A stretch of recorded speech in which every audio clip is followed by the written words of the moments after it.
ത്രിയേക ദൈവത്തിൻ്റെ അതിപരിശുദ്ധ തിരുനാമത്തിന് മഹത്വമുണ്ടാകട്ടെ. കർത്താവിൽ പ്രിയ മാതാപിതാക്കളെ, സഹോദരങ്ങളെ, കുഞ്ഞുങ്ങളെ,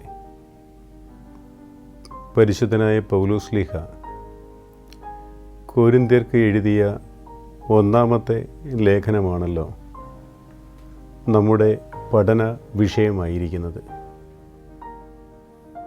കഴിഞ്ഞ എപ്പിസോഡിൽ ഒന്നാമത്തെ അധ്യായം ദൈവസന്നിധിയിൽ നമ്മൾ ധ്യാനിക്കുകയും പഠിക്കുകയും ചെയ്യുവാനുള്ള കൃപ ദൈവം തമ്പുരാൻ നമുക്ക് നൽകി. ഇന്ന് വീണ്ടും നമ്മൾ രണ്ടാമത്തെ അധ്യായത്തിലേക്ക് പ്രവേശിക്കുകയാണ്. ഒന്നാമത്തെ അധ്യായത്തിൽ കൊരിന്ത് സഭയിലുണ്ടായിരുന്ന പ്രതിസന്ധികളും അതോടൊപ്പം തന്നെ കക്ഷിവഴക്കുകളും ധാർമ്മികമായ മൂല്യച്യുതികളും ഒക്കെ പരിഹരിക്കുവാൻ തക്കവണ്ണം വളരെ ശക്തമായ ഉപദേശവും അതോടൊപ്പം തന്നെ നിർദ്ദേശങ്ങളും ഒന്നാമത്തെ അധ്യായത്തിലൂടെ പൗലോസ്ലീഹ നൽകുകയുണ്ടായി. അവിടെ വളരെ വ്യക്തമായ ഒരു വചന തിരിച്ചറിവ് കൊരിന്ത്യർക്ക് നൽകുകയാണ്. അത് ഒന്നാം അധ്യായം അതിൻ്റെ 18-ാമത്തെ വാക്യത്തിൽ നമ്മൾ കാണുകയുണ്ടായി. ക്രൂശിൻ്റെ വചനം നശിച്ചു പോകുന്നവർക്ക് ഭോഷത്വവും രക്ഷിക്കപ്പെടുന്ന നമുക്ക് ദൈവത്തിൻ്റെ ശക്തിയുമാകുന്നു. കൊരിന്ത്യർക്ക് എഴുതിയ ഒന്നാം ലേഖനം 1-ാം അധ്യായം 18-ാം വാക്യം. ക്രൂശിൻ്റെ വചനം നശിച്ചു പോകുന്നവർക്ക് ഭോഷത്വവും രക്ഷിക്കപ്പെടുന്ന നമുക്ക് ദൈവശക്തിയുമാകുന്നു എന്നുള്ള ശക്തമായ വചനം ദൈവമക്കളിലേക്ക് നൽകിയതായ ഒരു വേദഭാഗമാണ് ഒന്നാമത്തെ അധ്യായം. രണ്ടാമത്തെ അധ്യായത്തിലേക്ക് നാം പ്രവേശിക്കുമ്പോൾ അവിടെ ദൈവമക്കളെ പഠിപ്പിക്കുന്നത് ദൈവികമായ മർമ്മങ്ങളെ മനസ്സിലാക്കുവാൻ കഴിയുന്നത് ഭൗതികമായ ജ്ഞാനം കൊണ്ടല്ല, ദൈവികമായ ജ്ഞാനം കൊണ്ട് ആണ് എന്നുള്ള വേദപഠനമാണ് പൗലോസ്ലീഹായുടെ കൊരിന്ത്യർക്ക് എഴുതിയ 1-ാം ലേഖനം 2-ാം അധ്യായത്തിലൂടെ നമ്മെ പഠിപ്പിക്കുന്നത്. തൻ്റെ ജ്ഞാനം കൊണ്ടല്ല, ലോകപരമായ അറിവുകൾ കൊണ്ടല്ല, ദൈവദത്തമായ പരിജ്ഞാനം കൊണ്ട്, ദൈവികമായ ജ്ഞാനം കൊണ്ട് ആണ് ഞാൻ നിങ്ങളെ ഉപദേശിക്കുന്നത്, നിങ്ങളെ വചനത്തിൽ അഭ്യസിപ്പിക്കുന്നത് എന്ന് പൗലോസ്ലീഹ തുടക്കം മുതലേ തന്നെ ഈ അധ്യായത്തിൽ വ്യക്തമാക്കുന്നു. കാരണം കൊരിന്തിലുണ്ടായിരുന്നതായ സാഹചര്യങ്ങൾ വ്യത്യസ്തമായിരുന്നു. വളരെ ഭയത്തോടുകൂടിയാണ് പൗലോസ്ലീഹ അവിടെ സുവിശേഷം പ്രഘോഷിപ്പിക്കുന്നത് എന്ന് കാണുവാനായിട്ട് സാധിക്കും. അപ്പോസ്തല പ്രവൃത്തികൾ 18-ാം അധ്യായം അതിൻ്റെ 9, 10, 11 വാക്യങ്ങൾ വായിക്കുമ്പോൾ അവിടെ നമുക്ക് ഇപ്രകാരം കാണുവാനായിട്ട് സാധിക്കും. രാത്രിയിൽ കർത്താവ് ദർശനത്തിൽ പൗലോസിനോട്, നീ ഭയപ്പെടാതെ പ്രസംഗിക്കാം, മിണ്ടാതിരിക്കരുത്, ഞാൻ നിന്നോട് കൂടെയുണ്ട്, ആരും നിന്നെ കയ്യേറ്റം ചെയ്യുകയോ ഭയപ്പെടുത്തുകയോ ഇല്ല. ഈ പട്ടണത്തിൽ എനിക്ക് വളരെയേറെ ആളുകൾ ഉണ്ട്. പ്രിയമുള്ളവരെ, കൊരിന്തിൻ്റെ ഒരു പശ്ചാത്തലം അവിടെ ഗ്രീക്ക് ദേവന്മാരായ അപ്പല്ലോയുടെയും അർത്തിമീസ്, ഹെർമിസ്, അതുപോലെ തന്നെ അഥേന ദേവന്മാരുടെയും ദേവിമാരുടെയും ധാരാളം അമ്പലങ്ങളും പ്രതിഷ്ഠകളും നിലനിന്നിരുന്ന ഒരു സ്ഥലമാണ്. പ്രത്യേകിച്ച് യവനായക്കാർ ജ്ഞാനം കൊണ്ടും പാണ്ഡിത്യം കൊണ്ടും വളരെയേറെ മുൻപിലാണ്. അവരെ സംബന്ധിച്ചിടത്തോളം അവരുടെ കണ്ണുകൊണ്ട് കാണുന്നതും അവരുടെ ബുദ്ധിയിൽ ഗ്രഹിക്കാൻ കഴിയുന്നതും മാത്രമേ അവർ വിശ്വസിക്കാറുള്ളൂ. അവരുടെ ജ്ഞാനത്തിനും ബുദ്ധിക്കും അതീതമായതിനെ ഒന്നിനും അവർ വിശ്വസിക്കുകയില്ല. അതുകൊണ്ട് ദൈവം മനുഷ്യനായി തീർന്നു എന്നുള്ളത് യവനായ ചിന്തകന്മാരെ സംബന്ധിച്ചിടത്തോളം അവർക്ക് വിശ്വസനീയമല്ല. പുരുഷബന്ധം കൂടാതെ കന്യക ഗർഭിണിയായി ഒരു മകനെ പ്രസവിച്ചു എന്ന് പറയുന്നതും അവരുടെ സാമാന്യ ബുദ്ധിക്ക്, ലോകപരമായ ജ്ഞാനത്തിന് വിശ്വസിക്കുവാനായിട്ട് കഴിയുന്നില്ല. അതുകൊണ്ട് തങ്ങളുടെ ബുദ്ധി കൊണ്ട് മനസ്സിലാക്കുവാൻ കഴിയാത്തതും തങ്ങളുടെ ജ്ഞാനത്തിൽ മനസ്സിലാക്കുവാൻ കഴിയാത്തതും അവർ വിശ്വസിക്കാറില്ല. അതുകൊണ്ട് ക്രിസ്തുവിനെയോ ക്രിസ്തുവിൻ്റെ ക്രൂശ് മരണത്തെയോ ഉയർപ്പിനെയോ അവർ വിശ്വസിക്കുന്നില്ല എന്ന് മാത്രമല്ല, അതിനെ തങ്ങളുടെ ജ്ഞാനം കൊണ്ട്, തങ്ങളുടെ പാണ്ഡിത്യം കൊണ്ട്, തങ്ങളുടെ ഭൗതികമായ ബുദ്ധി കൊണ്ട് അതിനെ എതിർക്കുകയും ചെയ്യുന്ന ഒരു കൂട്ടരാണ് യവനായന്മാർ. രണ്ടാമത് അവിടെ ഉണ്ടായിരുന്നവർ യഹൂദന്മാരാണ്. യഹൂദന്മാരെ സംബന്ധിച്ച് നമുക്ക് അവരെ പറ്റി മനസ്സിലാക്കാൻ കഴിയുന്നത്, അവർ പ്രതീക്ഷിച്ചിരുന്ന മശിഹ ദാവീദിനെ പോലെ ഒരു സിംഹാസനം ദൈവം അവന് കൊടുക്കും, ഭൗമികമായ ഭരണക്രമങ്ങളെയൊക്കെ അവൻ തകിടം മറിക്കും, എന്നിട്ട് ലോകം മുഴുവനും നീതിയോടെ വാഴുന്ന ഒരു ഭൗമികമായ ഒരു സിംഹാസനം ഒരുക്കും. ആ സിംഹാസനത്തിൽ ഇരുന്നു കൊണ്ട് അവൻ രാജാവായി വാഴും. അങ്ങനെയുള്ള ഒരു പ്രതീക്ഷിച്ചിരുന്ന ഒരു മശിഹ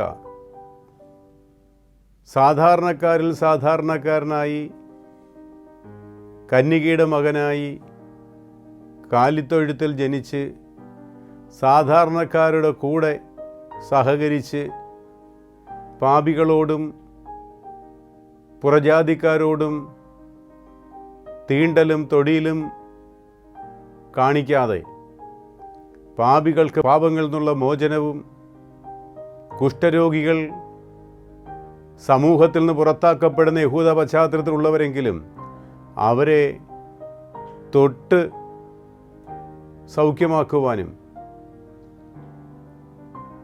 ഒക്കെ അത്ഭുതങ്ങൾ ചെയ്തത് ഉൾക്കൊള്ളുവാൻ കഴിയാതിരിക്കുന്ന ഒരു സമൂഹമാണ് യഹൂദന്മാർ. അവരെ സംബന്ധിച്ചിടത്തോളം ക്രൂശിൻ്റെ വചനം അവർക്ക് ഭോഷത്വമാണ്. യവനന്മാരെ സംബന്ധിച്ചിടത്തോളം ക്രൂശിൻ്റെ വചനം അവർക്ക് ഭോഷത്വമാണ്. എന്നാൽ രക്ഷിക്കപ്പെടുന്നവരായ നമുക്ക് ക്രൂശിൻ്റെ വചനം ദൈവത്തിൻ്റെ ശക്തിയാണ് എന്നുള്ള തിരിച്ചറിവാണ് പൗലോസ്ലീഹ ഈ വേദഭാഗത്തിലൂടെ നമുക്ക് നൽകുന്നത്. ഇവിടെ പരിശുദ്ധനായ പത്രോസിൻ്റെ രണ്ടാമത്തെ ലേഖനം 2-ാം അധ്യായം 1-ാം വാക്യം വായിക്കുമ്പോൾ അവിടെ കള്ളപ്രവാചകന്മാരും ജനത്തിൻ്റെ ഇടയിൽ ഉണ്ടായിരുന്നു എന്ന് പത്രോസ് അവിടെ വ്യക്തമാക്കുന്നു. അവരെ പറ്റി പറയുന്നത് 2-ാം അധ്യായം 17-18 വാക്യങ്ങളിൽ അവർ വെള്ളമില്ലാത്ത കിണറുകളും കൊടുങ്കാറ്റുകൊണ്ട് ഓടുന്ന മഞ്ഞുമേഘങ്ങളുമാകുന്നു. അവർ വെള്ളമില്ലാത്ത പൊട്ട കിണറുകളും കൊടുങ്കാറ്റുകൊണ്ട് ഓടിപ്പോകുന്ന മഞ്ഞ് മേഘങ്ങളുമാകുന്നു. അവർക്ക് കൂരിരുട്ട് സംഗ്രഹിച്ചിരിക്കുന്നു. വഴിതെറ്റി നടക്കുന്നവരോട് ഇപ്പോൾ അകന്നു വന്നവരെ ഇവർ വെറും വമ്പ് പറഞ്ഞ് ദുഷ്കാമ പ്രവൃത്തികളിൽ, കാമഭോഗങ്ങളിൽ കുടുക്കുന്നു. ദൈവികമായ ക്രിസ്തീയ വിശ്വാസത്തിലേക്ക് കടന്നു വന്നവരെ പോലും വമ്പ് പറഞ്ഞ് അവരെ വശീകരിച്ച് ദുഷ്കാമ പ്രവൃത്തികളിൽ കുടുക്കുന്നതായ ഒരു സമൂഹത്തെ അവിടെ കാണുവാനായിട്ട് സാധിക്കും. പലപ്പോഴും ദൈവത്തിൻ്റെ വചനം വികലമാക്കി കളയുന്ന ഒരനുഭവം. Great preaching is not with swelling words. അതാണ് പൗലോസ്ലീഹ പഠിപ്പിക്കുന്നത്. Great preaching is not with swelling words. വചനം അതിൽ നിന്ന് വ്യതിചലിച്ച് തങ്ങളുടെ പ്രാഗൽഭ്യങ്ങളും തങ്ങളുടെ വാക്ചാതുര്യങ്ങളും തങ്ങളുടെ പാണ്ഡിത്യവും ഒക്കെ വെളിപ്പെടുത്തുവാൻ തക്കവണ്ണം, പ്രദർശിപ്പിക്കുവാൻ തക്കവണ്ണം ദൈവവചനത്തെ കോട്ടിക്കളയുന്ന ആധുനിക സുവിശേഷ പ്രസംഗകരെക്കുറിച്ചും ഒക്കെ ഈ വേദഭാഗത്തിൽ ചൂണ്ടിക്കാണിക്കുന്നു. അതുകൊണ്ടാണ് പൗലോസ്ലീഹ അവരോട് പറയുന്നുണ്ട്, ഞാൻ 1 വർഷവും 6 മാസവും നിങ്ങളോടൊപ്പം ഞാൻ താമസിച്ചു. അപ്പോസ്തല പ്രവൃത്തി 18-ാം അധ്യായം അതിൻ്റെ 11-ാമത്തെ വാക്യത്തിൽ 1 ആണ്ടും 6 മാസവും അവരുടെ ഇടയിൽ ചെയ്ത ശുശ്രൂഷ അത് തൻ്റെ വിജ്ഞാനവും വൈഭവവും അവരെ കാണിക്കാൻ വേണ്ടിയല്ല, പിന്നെയോ ക്രൂശിൻ്റെ വചനം ദൈവത്തിൻ്റെ ശക്തിയായി മാറുകയും ആ ദൈവികമായ ജ്ഞാനം കൊണ്ട് ശക്തമായി ദൈവത്തിൻ്റെ വചനം അവിടെ പ്രഘോഷിക്കുവാനായിട്ട് പൗലോസിന് സാധിച്ചു. ഇവിടെ പല പ്രസംഗകരും ശ്രോതാക്കളെ അവരുടെ വികാരങ്ങളെ ഇളക്കുവാനായിട്ട് ശ്രമിക്കുന്നവരാണ്. നമ്മളത് പ്രത്യേകമായിട്ട് ശ്രദ്ധിക്കണം. ദിവംഗതനായ TJ ജോഷുവാച്ചൻ വൈദിക സെമിനാരിയിൽ തൻ്റെ വിദ്യാർത്ഥികളോട് ദൈവവചന പ്രഘോഷണത്തെപ്പറ്റി പറയുമ്പോൾ പ്രത്യേകമായി നിഷ്കർഷിച്ചിരുന്ന ഒരു പാഠമുണ്ട്. ദൈവത്തിൻ്റെ വചനം പ്രസംഗിക്കുവാനായിട്ട് നിങ്ങൾ പ്രസംഗപീഠത്തിലേക്ക് അടുത്തു വരുമ്പോൾ നിങ്ങളുടെ ശ്രദ്ധയും നിങ്ങളുടെ പ്രാർത്ഥനയും നിങ്ങളുടെ പ്രഘോഷണവും കർത്താവിൻ്റെ സുവിശേഷമായിരിക്കണം, ദൈവത്തിൻ്റെ വചനമായിരിക്കണം. ആ വചനത്തിൽ നിന്ന് നിങ്ങൾ മറ്റ് കാര്യങ്ങളിലേക്ക് വ്യതിചലിച്ചു പോയാൽ അവിടെ ദൈവത്തിൻ്റെ ആത്മാവ് കേൾക്കുന്നവരിൽ പ്രവർത്തിക്കുകയില്ല. അതുകൊണ്ട് ദൈവവചനം പ്രഘോഷിക്കുമ്പോൾ നമ്മൾ വളരെ ശ്രദ്ധാലുക്കളായിരിക്കണം. ലോകകാര്യങ്ങൾ പറയുവാനും തങ്ങളുടെ വാക്ചാതുര്യം അവതരിപ്പിക്കുവാനും തങ്ങളുടെ പാണ്ഡിത്യം പ്രദർശിപ്പിക്കുവാനുമുള്ളതല്ല ദൈവത്തിൻ്റെ വചന ശുശ്രൂഷ എന്ന് പറയുന്നത്. അത് ക്രൂശിൻ്റെ വചനം, ക്രൂശിലൂടെ തൻ്റെ ജീവിതത്തെ തന്നെ ബലിയായി അർപ്പിച്ച് പാപമരണത്തിൽ നമ്മെ വീണ്ടെടുത്ത രക്ഷയുടെ സുവിശേഷമായിരിക്കണം ജനത്തോട് പറയേണ്ടത് എന്ന് വളരെ വ്യക്തമായിട്ട് നമ്മെ പഠിപ്പിക്കും. അതുപോലെ തന്നെയാണ് പൗലോസ്ലീഹ പറയുന്നത്. പൗലോസ്ലീഹായുടെ സുവിശേഷ പ്രഘോഷണത്തിൻ്റെ കേന്ദ്ര ബിന്ദു ക്രൂശിതനായ യേശുക്രിസ്തുവായിരുന്നു. യേശുക്രിസ്തുവിനെ അല്ലാതെ മറ്റൊരു വിഷയത്തിലും പൗലോസിന് പ്രസംഗിക്കാനുണ്ടായിരുന്നില്ല. പൗലോസിൻ്റെ സുവിശേഷ പ്രചരണം മുഴുവനും കാൽവറി ക്രൂശിൽ യാഗമായി തീർന്ന് മരിച്ച് അടക്കപ്പെട്ട് 3-ാം ദിവസം ഉയർത്തെഴുന്നേറ്റ് സ്വർഗാരോഹണം ചെയ്ത പിതാവിൻ്റെ വലതുഭാഗത്ത് ഇരിക്കുന്ന നമ്മുടെ രക്ഷകനായ യേശുക്രിസ്തുവിനെ കുറിച്ചായിരുന്നു. അതിനാൽ പൗലോസ് പറയുകയാണ്, 1-ാം അധ്യായം അതിൻ്റെ 31-ാമത്തെ വാക്യത്തിൽ ഇപ്രകാരം പറയുന്നു: പ്രശംസിക്കുന്നവർ കർത്താവിൽ പ്രശംസിക്കട്ടെ. എനിക്ക് പ്രശംസിക്കാനായിട്ട് മറ്റൊന്നിലുമില്ല. ചിലർ ചിലരുടെ ബുദ്ധിയിൽ പ്രശംസിക്കുന്നു, ചിലർ ചിലരുടെ അധികാര പദവികളിൽ പ്രശംസിക്കുന്നു, ചിലർ തങ്ങളുടെ വിദ്യാഭ്യാസത്തിലും തങ്ങളുടെ ഔദ്യോഗിക പദവികളിലും ഒക്കെ പ്രശംസിക്കപ്പെടുന്നു. മറ്റു ചിലരാകട്ടെ അവരുടെ ആരോഗ്യത്തിലും അവരുടെ സൗന്ദര്യത്തിലും അവരുടെ ധനത്തിലുമൊക്കെ പ്രശംസിക്കുന്നു. ചിലർ അവരുടെ വാക്ചാതുര്യത്തിലും പ്രാഗൽഭ്യത്തിലും പ്രശംസിക്കുന്നു. എന്നാൽ എനിക്കതിലൊന്നും പ്രശംസിക്കാനില്ല. ഈ ലോകത്തിലുള്ളതൊക്കെ ഞാൻ ചപ്പും ചവറുമെന്ന് എണ്ണുന്നു എന്നാണ് പൗലോസ്ലീഹ പറയുന്നത്. എന്നിട്ട് എനിക്ക് പ്രശംസിക്കുവാനുള്ളത് കർത്താവായ യേശുക്രിസ്തുവിൽ മാത്രമാണ്. പരിശുദ്ധ പൗലോസ്ലീഹ ഗലാത്യർക്ക് എഴുതിയ ലേഖനം 6-ാം അധ്യായം അതിൻ്റെ 14-ാമത്തെ വാക്യത്തിൽ, എനിക്കോ നമ്മുടെ കർത്താവായ യേശുക്രിസ്തുവിൻ്റെ ക്രൂശിലല്ലാതെ പ്രശംസിക്കുവാൻ ഇടവരരുത്. അവനാൽ ലോകം എനിക്കും ഞാൻ ലോകത്തിനും ക്രൂശിക്കപ്പെട്ടിരിക്കുന്നു. എനിക്ക് നസ്രായനായ യേശുക്രിസ്തുവിലല്ലാതെ മറ്റൊന്നിലും പ്രശംസിക്കുവാനായിട്ട് ഇടയായി തീരരുത്. ഇതാണ് ഒരു ക്രിസ്തീയ ഭക്തനെ സംബന്ധിച്ചിടത്തോളം, ഒരു ക്രിസ്തു വിശ്വാസിയെ സംബന്ധിച്ചിടത്തോളം നമുക്ക് പ്രശംസിക്കുവാനുള്ളത് നമ്മുടെ കർത്താവായ യേശു ക്രിസ്തുവിൽ ആയിരിക്കണം. ഈ ലോകത്തിലൊന്നും എൻ്റെ മനസ്സ് വഴുതിപ്പോകുവാനായിട്ട് ഇടയായി തീരരുത്. പ്രിയമുള്ളവരെ, നമ്മൾ ഇന്ന് ആഗ്രഹം വച്ചിരിക്കുന്നത്, നമ്മളിന്ന് പ്രിയം വച്ചിരിക്കുന്നത്, നമ്മളിന്ന് സന്തോഷം കണ്ടെത്തുന്നത്, നമ്മളിന്ന് ആശ്രയം വച്ചിരിക്കുന്നത്, നമ്മൾ പ്രതീക്ഷ വെച്ച് പുലർത്തിയിരിക്കുന്നത് എന്തിലാണ്? നമ്മളുടെ സമ്പദ്ഘടനയിലാണോ നമ്മൾ പ്രതീക്ഷ വെച്ച് പുലർത്തിയിരിക്കുന്നത്? നമുക്കിപ്പോൾ ഉള്ളതായ അധികാര പദവികളിലും ബഹുമാനങ്ങളിലുമാണോ നമ്മൾ പ്രതീക്ഷ വെച്ച് പുലർത്തുന്നത്? നമ്മളുടെ സമ്പത്ത് കൊണ്ട് ആ സമ്പത്തിലും സമ്പത്തിലൂടെ ആർജിച്ചെടുക്കുന്ന സൗകര്യങ്ങളിലുമാണോ നമ്മളുടെ പ്രതീക്ഷയും നമ്മളുടെ ആഗ്രഹങ്ങളും? പ്രിയമുള്ളവരെ, അങ്ങനെയുള്ളവരെ പൗലോസ്ലീഹ തുടർന്നുള്ള വാക്യങ്ങൾ പറയുന്നത് അവർ പ്രാകൃത മനുഷ്യരാണ്, അവർ ജഡിക മനുഷ്യരാണ്, അവർ ഭൗമിക മനുഷ്യരാണ്.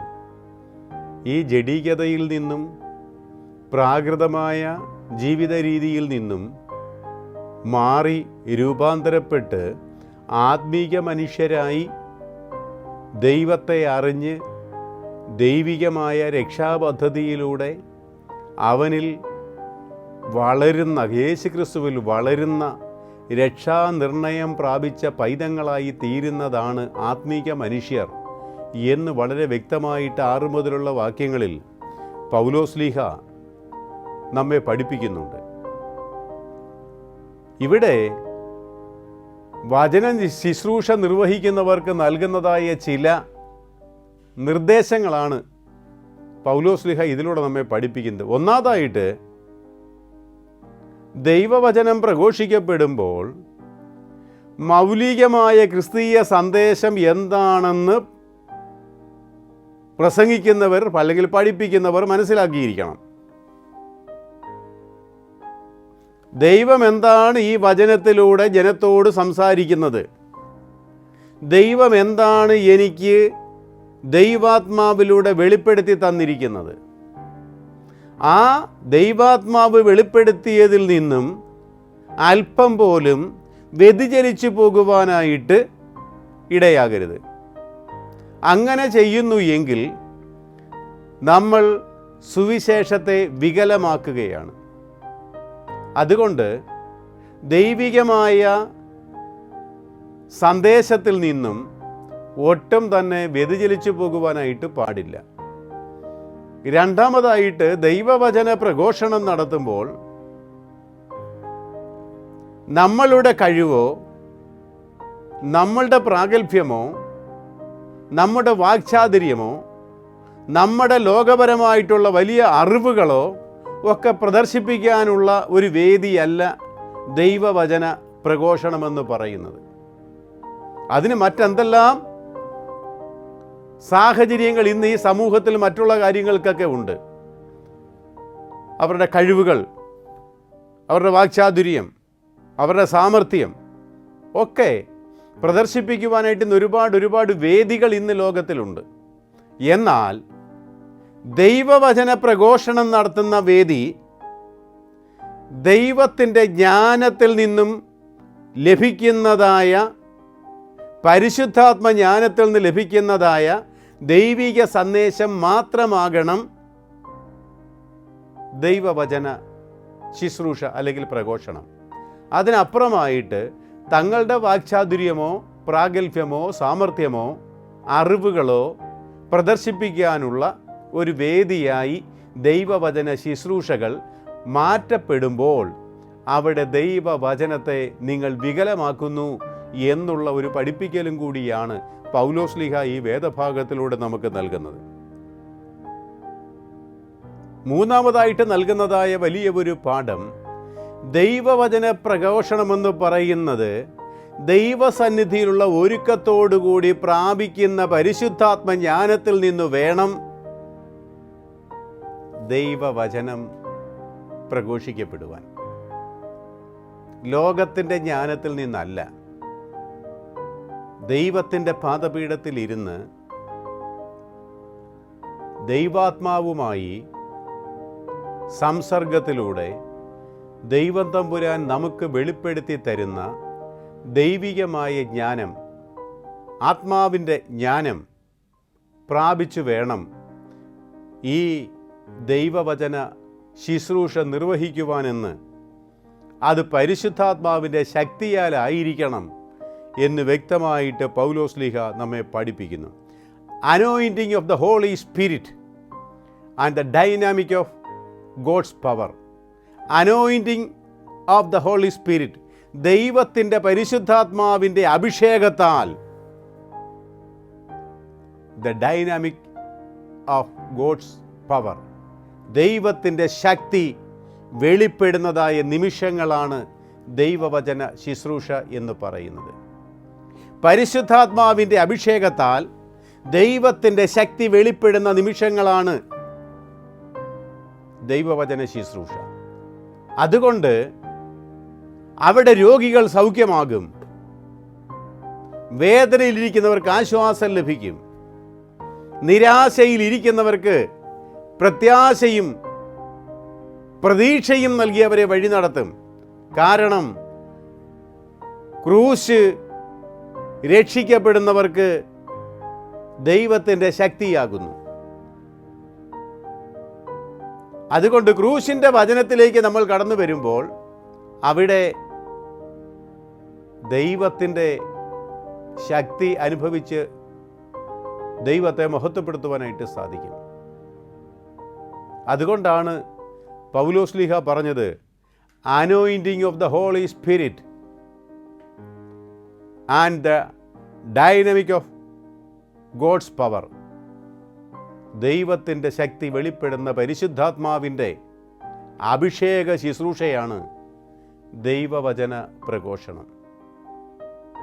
ദൈവത്തിൻ്റെ വചനം നമ്മൾ പഠിക്കുമ്പോഴും, ദൈവത്തിൻ്റെ വചനം നമ്മൾ ധ്യാനിക്കുമ്പോഴും, ദൈവത്തിൻ്റെ വചനം നമ്മൾ സുവിശേഷിക്കുമ്പോഴും, പ്രിയമുള്ളവരെ, ദൈവത്തിൻ്റെ പരിശുദ്ധാത്മാവിൻ്റെ അഭിഷേകം പ്രാപിക്കുവാൻ തക്കവണ്ണം ഒരുക്കത്തോടു കൂടെ ഇരുന്ന് പരിശുദ്ധാത്മാവിനാൽ ദൈവം തമ്പുരാൻ വെളിപ്പെടുത്തി തരുന്ന ദൈവികമായ സന്ദേശം നമ്മൾ മറ്റുള്ളവരിലേക്ക് പകരുമ്പോൾ, നമ്മൾ സ്വീകരിക്കുമ്പോൾ ആ വെളിപ്പെടുത്തി തന്ന ദൈവവചനത്തിലൂടെയുള്ള ദൈവത്തിൻ്റെ ശക്തി നമ്മളിൽ ഓരോരുത്തരിലും വ്യാപരിക്കുകയും നമ്മെ തന്നെ ദൈവികരാക്കി തീർക്കുവാൻ തക്കവണ്ണം പരിശുദ്ധാത്മാവിൻ്റെ അഭിഷേകത്താൽ ദൈവത്തിൻ്റെ പ്രിയമക്കളായി തീരുവാൻ തക്കവണ്ണം ഈ വചനഘോഷണത്തിലൂടെയും സമർപ്പണത്തിലൂടെയും നമുക്ക് സാധിക്കണമെന്ന് പരിശുദ്ധനായ പൗലോസ്ലീഹ നമ്മോട് പറയുകയാണ്. കൊരിന്ത്യർക്ക് എഴുതിയ 1-ാം ലേഖനം 2-ാം അധ്യായം അതിൻ്റെ 3 മുതൽ 5 വരെയുള്ള വാക്യങ്ങൾ വായിക്കുമ്പോൾ അവിടെ ഇപ്രകാരമാണ് പറയുന്നത്: ഞാൻ ബലഹീനതയോടും ഭയത്തോടും വളരെ നടുക്കത്തോടും കൂടെ നിങ്ങളുടെ ഇടയിലിരുന്നു.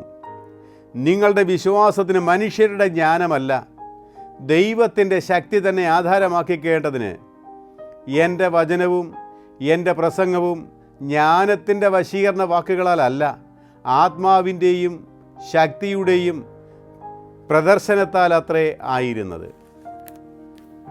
ലോകത്തിൻ്റെ ജ്ഞാനം കൊണ്ടല്ല, ദൈവത്തിൻ്റെ ആത്മാവ് നിങ്ങളിലേക്ക് വന്ന് വസിക്കുവാനും ദൈവത്തിൻ്റെ സന്ദേശം നിങ്ങൾക്ക് ലഭിച്ച് നിങ്ങൾ ആത്മീയമായി പുഷ്ടിപ്പെടുവാനും തക്കവണ്ണം ഞാൻ ദൈവത്തിൻ്റെ സന്നിധിയിൽ വളരെ ഭയത്തോടും വളരെ വിറയലോടും നടുക്കത്തോടും കൂടെ ഇരുന്നു കൊണ്ട് ദൈവികമായ ജ്ഞാനപ്രകാരം ദൈവത്തിൻ്റെ ശക്തിയിലാണ് നിങ്ങളെ പ്രബോധിപ്പിക്കുന്നത്, നിങ്ങളോട് വചന ശുശ്രൂഷ നിർവഹിക്കുന്നത് എന്ന് പരിശുദ്ധനായ പൗലോസ്ലീഹ ഇവിടെ വളരെ ആത്മീയമായ നിറവിൽ നിന്നുകൊണ്ട് പ്രസംഗിക്കുകയാണ്. നമ്മളുടെ ആത്മീയമായ ജീവിതം പരിശുദ്ധാത്മാവിൻ്റെ നിറവിൽ ദിനംതോറും പുതുക്കപ്പെട്ട് ആത്മീയമായി വളരുവാൻ തക്കവണ്ണം നമുക്കിടയായി തീരണം. ഈ വേദപഠനങ്ങളും ശുശ്രൂഷകളുമൊക്കെ അതിന് മുഖാന്തരമായി തീരണം. അതിന് ദൈവത്തിൻ്റെ പരിശുദ്ധാത്മാവ് നമ്മെ ഏവരെയും സഹായിക്കട്ടെ. ദൈവം നമ്മെ എല്ലാവരെയും അനുഗ്രഹിക്കട്ടെ.